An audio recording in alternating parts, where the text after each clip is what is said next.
ذکر خدا کرے ذکر مصطفیٰ نہ کرے، منہ میں ہو ایسی زبان خدا نہ کرے۔ اب ہم اس ہستی کا ذکر کرنے جا رہے ہیں جو کن سے لے کے فیکون تک کے تمام مراحل کا عینی شاہد ہے۔ جب وہ چلتا ہے مدینے کی گلیوں میں تو اللہ اس کے چلنے کی قسم قرآن میں اٹھاتا ہے۔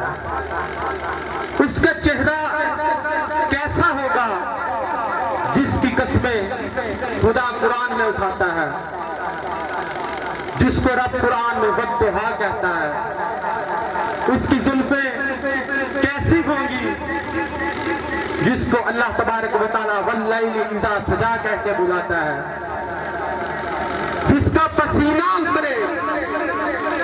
پسینہ اترے تو یوسف جیسے حسیناؤں کو خیرات حسن مل جائے، اس ہستی کا ذکر کرنے جا رہے ہیں۔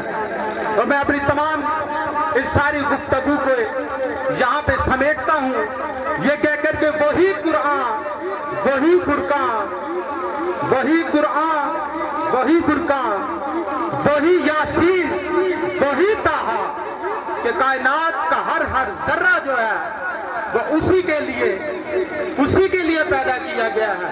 وہ اس کائنات کی باعث تخلیق ہیں۔ ہمارے آخری نبی حضرت محمد صلی اللہ علیہ وآلہ وسلم تاجدار مدینہ سرور سینہ، ان کی بارگاہ اقدس میں نعت مقبول پیش کرنے کے لیے میں دعوت دیتا ہوں ہمارے رورل ہیلتھ سینٹر چوناوالا کے ڈسپینسر محمد عامر صاحب کو پلیز تشریف لائیں اور نعت رسول مقبول کا ہدیہ پیش کریں۔